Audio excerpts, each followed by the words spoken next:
Hello friends, आज है 28 सितंबर और आज हम 28 सितंबर से बनने वाले करंट अफेयर्स देखेंगे। और लास्ट का 2 क्वेश्चन मैं स्टैटिक का रखता हूं, जिसको मैप के थ्रू समझाने की कोशिश करता हूं।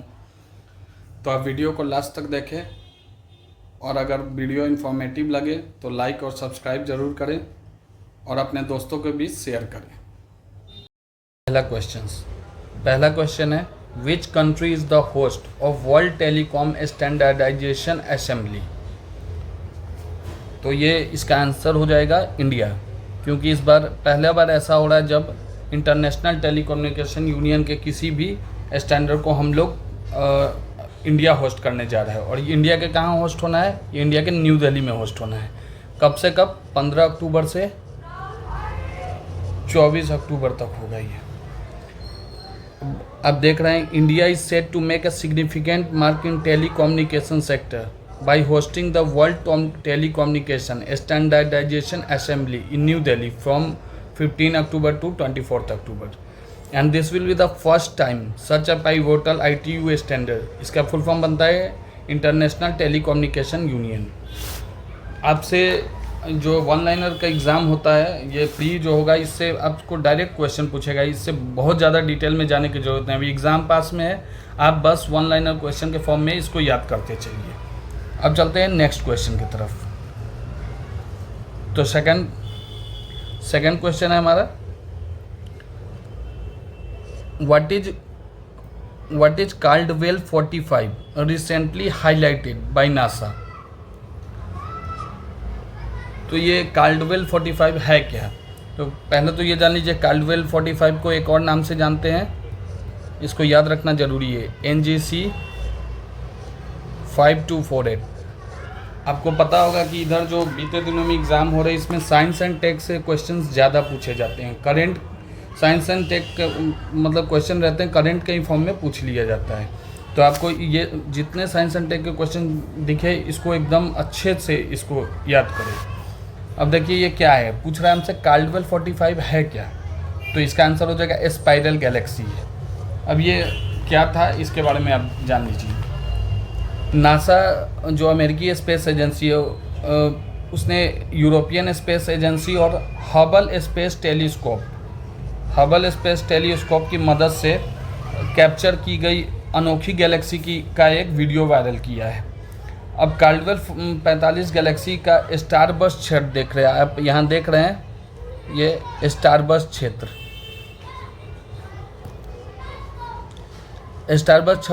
दिख रहा है। और इसमें जो ये ब्लू आपको दिख रहा है, ये नीले रंग का तारा है जो कि चमक रहा है। और ये हमारी ही मिल्की वे गैलेक्सी की तरह स्पाइरल गैलेक्सी है। बस आपको इतना आप देख रहे हैं, यहाँ इसमें डिटेल में भी देख लीजिए। काल्डवेल 45 और NGC 5248 ये स्पाइरल गैलेक्सी, आपको बस इतना याद रखना है ये क्या है, तो ये स्पाइरल गैलेक्सी है। अब चलते हैं नेक्स्ट क्वेश्चन की तरफ।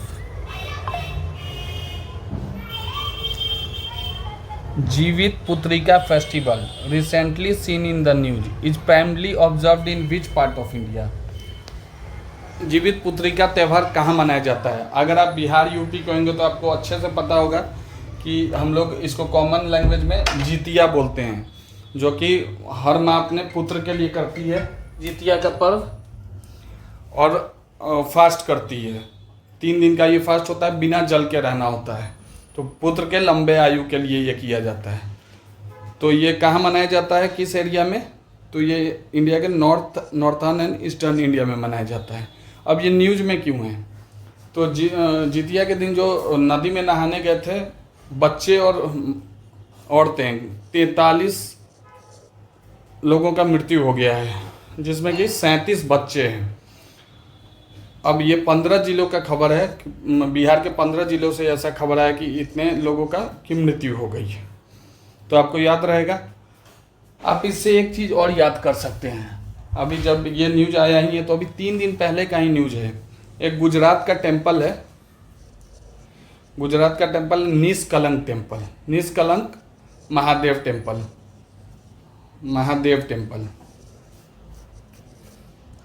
तो यहाँ वहाँ के जो लोकल्स हैं वो जा रहे थे बस से, ये निष्कलंक महादेव टेम्पल, अचानक तेज बारिश की वजह से बस उनकी पलट गई थी। तो ये भी आपसे पूछ सकता है निष्कलंक महादेव टेम्पल का किस स्टेट में है, तो ये गुजरात हो जाएगा। अब चलते हैं नेक्स्ट क्वेश्चन की तरफ।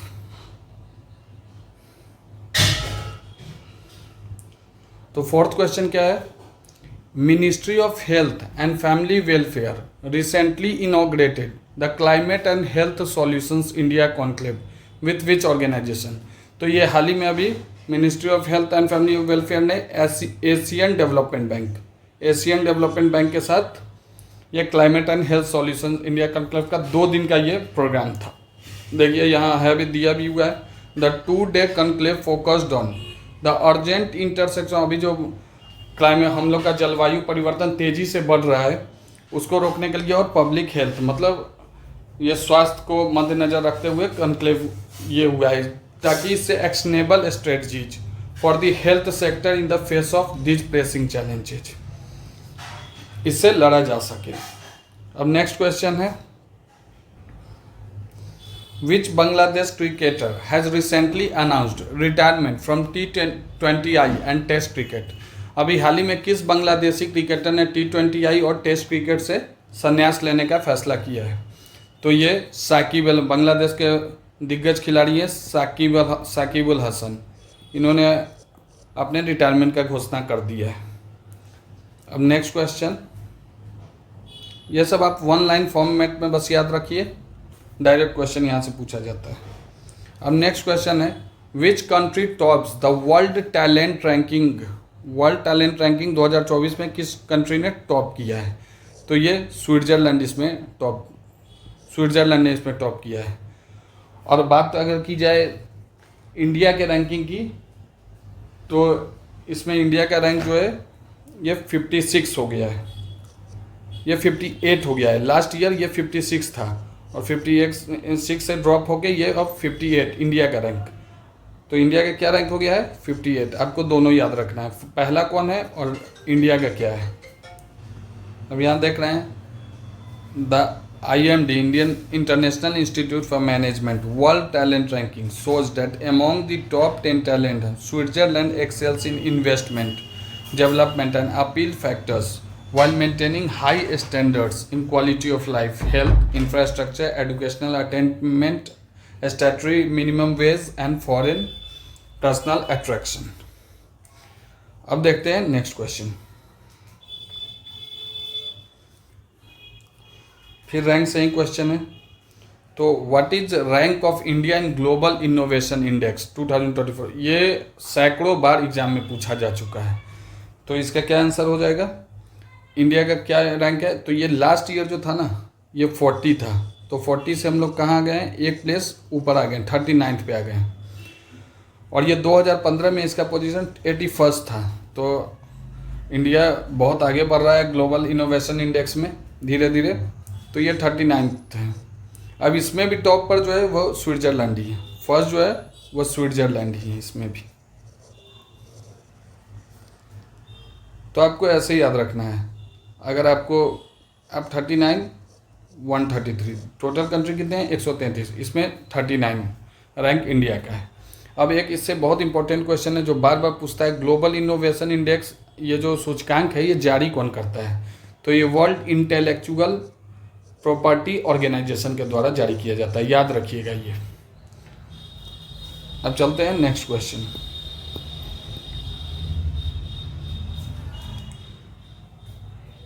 World tourism day is observed every year on which day. तो वर्ल्ड टूरिज्म डे हम लोग कब मनाते हैं? ये मनाते हैं 27 सितंबर को। कब मनाते हैं? 27 सितंबर को। और इस बार का थीम क्या है? Tourism and peace. याद रखिएगा, या मैं मेंशन करना भूल गया हूँ, इसका थीम जो है इस बार का विषय यह है टूरिज्म एंड पीस। आप भी ऐसे लिख लिख के प्रैक्टिस किया कीजिए। मैं चाहता तो सब कुछ ऐड कर देता, बस बोलते जाता, लेकिन मैं लिख के इसलिए दिखाता हूँ कि लिखने से याद रहता है। तो इस बार का विषय क्या है वर्ल्ड टूरिज्म डे का? Tourism and peace. अब वर्ल्ड टूरिज्म डे का बात हुआ ही है तो कुछ और जान लेते हैं। आपसे नेशनल टूरिज्म डे भी पूछ लेता है। तो नेशनल टूरिज्म डे जो है, नेशनल टूरिज्म डे हम लोग कब मनाते हैं? ये 25 जनवरी को। राष्ट्रीय टूरिज्म डे ये 25 जनवरी को, जबकि विश्व वर्ल्ड टूरिज्म डे कब मनाया जाता है? 27 सितंबर को। आपको दोनों फैक्ट याद रखना है। जैसे हम लोग याद रखते हैं ना कि हिंदी दिवस कब मनाया जाता है, विश्व हिंदी दिवस तो 14 सितंबर, राष्ट्रीय हिंदी दिवस तो 10 जनवरी, ऐसे ही याद रखना है। विश्व वर्ल्ड टूरिज्म डे 27 सितंबर और नेशनल टूरिज्म डे 25 जनवरी। थीम याद हो गया, टूरिज्म एंड पीस। अब United Nations world trade organization ये जारी करता है वर्ल्ड, और इस बार का जो याद है टूरिज्म रिपोर्ट जो आया था, इसमें इंडिया का रैंक क्या था? तो हम लोग 39th पे ही थे। इसमें भी हम लोग 39 रैंक पे ही थे। कितने कंट्री में? 119 कंट्री में, टूरिज्म इंडेक्स में। अब चलते हैं नेक्स्ट क्वेश्चन की तरफ।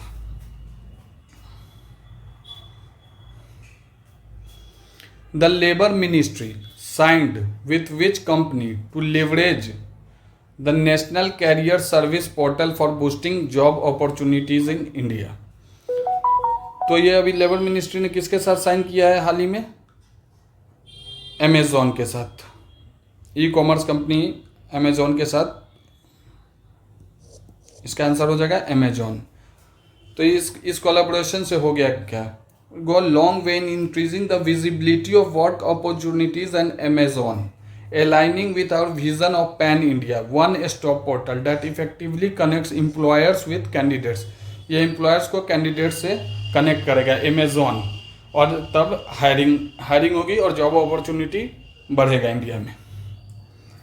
अब नेक्स्ट क्वेश्चन देखते हैं। 10th क्वेश्चन है, Who will become the next Prime Minister of Japan? अभी जापान के प्राइम मिनिस्टर कौन बनने वाले हैं? तो इसका राइट आंसर हो जाएगा शिगेरू इशिबा। और ये किस पार्टी के हैं? पार्टी भी पूछ लेता है, इसलिए आपको ध्यान देना है। लिबरल डेमोक्रेटिक पार्टी के हो जाएंगे। डेमोक्रेटिक पार्टी याद रखना है। और अभी मतलब 9 कैंडिडेट इस इलेक्शन में खड़े थे, तो 9 में जो फर्स्ट मतलब सबसे ज़्यादा वोट शिगेरू इशिबा को मिला है, और सेकंड जो रनर अप रही हैं वो तैकाची थी। अगर ये जीत जाती तो ये जापान की पहली महिला प्रधानमंत्री होती। अब ऑप्शन देखिए, फूमियो किशिदा जो अभी तत्काल प्रधानमंत्री हैं, अनुरा कुमारा दिसानायके ये श्रीलंका हाल ही में राष्ट्रपति बने हैं, और लॉरेंस वंग जो है ये सिंगापुर के प्रधानमंत्री हो जाएंगे। तो सारे करंट के फैक्ट्स है, आपको याद रखना है सारा। अब चलते हैं नेक्स्ट क्वेश्चन। हम स्टैटिक रखते हैं डेली, तो आज देखते हैं स्टैटिक का पहला क्वेश्चन। ये क्वेश्चन जो मैं स्टैटिक रखता हूँ इसको ध्यान से देखिएगा, इससे 5-6 क्वेश्चन बन जाते हैं एग्ज़ाम में। ये हर एग्ज़ाम का पार्ट रहता है, बीपीएससी 2, SI 2, CGL 2, हर एग्ज़ाम का पार्ट रहता है यहाँ से, इसलिए इसको ध्यान से देखिए। There are 5 lakes on the boundary of Canada and US named as Huron, Ontario, Michigan, Erie Superior. आपको आंसर भी दे रखा है। अब आपसे पूछ ये रहा है कि which one of these are completely situated in USA, मतलब पूरी तरीके से USA में कौन सिचुएटेड है? तो इसका आंसर हो जाएगा मिशिगन। अब समझते हैं इसको मैप के थ्रू। यह है मेरा मैप। आप पहले एक ट्रिक जान लीजिए, इसको होम्स बोलते हैं, HOMES। आप देख रहे हैं होम्स, HOMES, होम्स। ये होम्स के ट्रिक के थ्रू याद रखा जाता है। अब इसमें जो ये है अमेरिका में कौन पूरी तरीके से कौन सिचुएटेड है, तो जो ट्रिक में बीच में है ना वो पूरी तरीके से अमेरिका में है। इसका आंसर मिशिगन। अब देख लिए। और ये 5 लेक को सबको मिला के ग्रेट लेक्स बोलते हैं, इसी को बोलते हैं ग्रेट लेक्स। और इसमें जो ये सुपेरियर है, अब मैप के थ्रू देखते हैं। ये देखिए, आप देख रहे होंगे ये 49 डिग्री पैरेलल लाइन से अलग होता है, आपको पता होगा 49 डिग्री पैरेलल लाइन। मैं गाढ़ा कर लेता हूँ थोड़ा। ये 49 डिग्री पैरेलल लाइन से अलग होता है। लेकिन आगे जाके देखिए, ये कनाडा और यूएसए का बाउंड्री है, लेकिन ये आगे यहाँ लेक्स बन जाते हैं। तो 5 झील है पूरे, और ये जो मिशिगन है ये पूरी तरीके से अमेरिका में है। अब कुछ फैक्ट्स और यहाँ से देखते हैं। जब मैप खुला ही है तो थोड़ा और देख लेते हैं। ये देखिए, आप यूएस के नीचे देख रहे होंगे मैक्सिको। तो आपसे क्वेश्चन पूछता है कि कैलिफोर्निया की खाड़ी कहाँ है। तो कैलिफोर्निया की खाड़ी ये आप देख रहे हैं, ये मैक्सिको के वेस्ट में है। आपसे डायरेक्शन पूछ लिया जाता है तो याद रखिएगा, कैलिफोर्निया की खाड़ी मैक्सिको के वेस्ट में है, क्योंकि मैक्सिको की खाड़ी जो है ये मैक्सिको के ईस्ट में है। ये गल्फ ऑफ मैक्सिको, और ये दुनिया का, विश्व का सबसे बड़ा गल्फ यही है भी, गल्फ ऑफ मैक्सिको। आप याद रखिए, सबसे बड़ा बे ऑफ बंगाल है, लेकिन सबसे बड़ा गल्फ जो है ये मैक्सिको का ही गल्फ है। अब कुछ और देखते हैं। ये 49 डिग्री पैरेलल लाइन से अलग होता है। आपको याद रखना है 49 डिग्री पैरेलल लाइन से यूएस और कनाडा अलग होता है।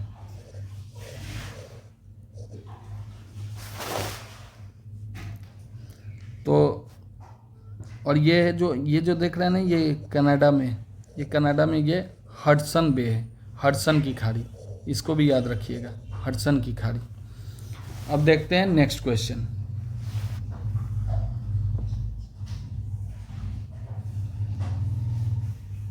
नेक्स्ट क्वेश्चन भी कनाडा से ही लिया है मैंने। क्वेश्चन है, which strait is world's broadest strait. मतलब आपसे पूछ रहा है कि दुनिया की सबसे चौड़ी जलसंधि कौन है। तो इसका आंसर हो जाएगा डेविस जलसंधि। डेविस जलसंधि कहाँ है? ये कनाडा में। मैप के थ्रू देखते हैं। देखिए, ये ग्रीनलैंड है और ये कनाडा है। ग्रीनलैंड पे डेनमार्क, ये इस पे डेनमार्क का अधिकार है। मतलब ये भौगोलिक रूप से तो नॉर्थ अमेरिका का पार्ट है, लेकिन राजनीतिक रूप से यूरोप का है। इस पे डेनमार्क का कब्जा है, ठीक है। ये जो है ये बेफिन की खाड़ी है, याद रहेगा आपको, बेफिन। और ये डेविस जलसंधि, ये आपको देखने में चैनल की तरह लग रहा होगा। जब जलसंधि बड़ा होता है, ज़्यादा चौड़ा हो जाता है, तो उसको बोलते हैं ना चैनल।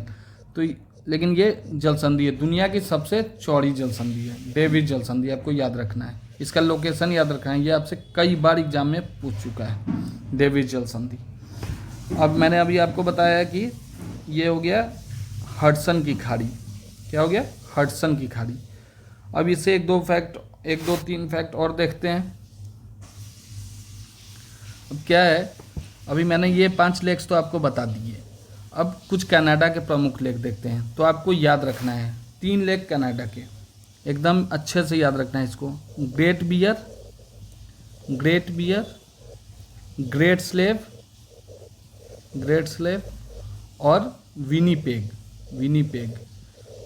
तो आप इस ग्रेट को याद करते समय भूल जाए कीजिए। आप याद रखिए बियर स्लेव विनीपेग झील कहाँ है? कनाडा में है। आप ऐसे बोल के पढ़ा कीजिए, बियर स्लेव विनीपेग झील कहाँ है? कनाडा में है। अब विनीपेग झील जो है ना, इसके नाम पर एक विनीपेग शहर भी है। विनीपेग शहर है। और इस शहर को मैं क्यों रिलेट कर रहा हूँ, विश्व की जो सबसे बड़ी गेहूं की मंडी है, गेहूं की मंडी इसी विनीपेग शहर में है। गेहूं की मंडी, विश्व की सबसे बड़ी गेहूं की मंडी। और गेहूं का उत्पादन सबसे ज़्यादा यूक्रेन के स्टेपीज घास के मैदान में। तो आपको याद रहेगा विनीपेग शहर क्यों फेमस है? गेहूं के, यहाँ विश्व की सबसे बड़ी गेहूं की मंडी है। ये 49 डिग्री पैरेलल लाइन से अलग होता है यूएसए और कनाडा। और कनाडा के बारे में आप जानते हैं, ये सबसे बड़ी समुद्री सीमा बनाने वाला देश है। सबसे बड़ा समुद्री सीमा बनाने वाला देश है। अब आपको याद रहेगा। अब देखते हैं ऑप्शन क्या है। ऑप्शन को एक लाइन में समझते हैं। कुक स्ट्रेट, मतलब कुक जलसंधि कहाँ है?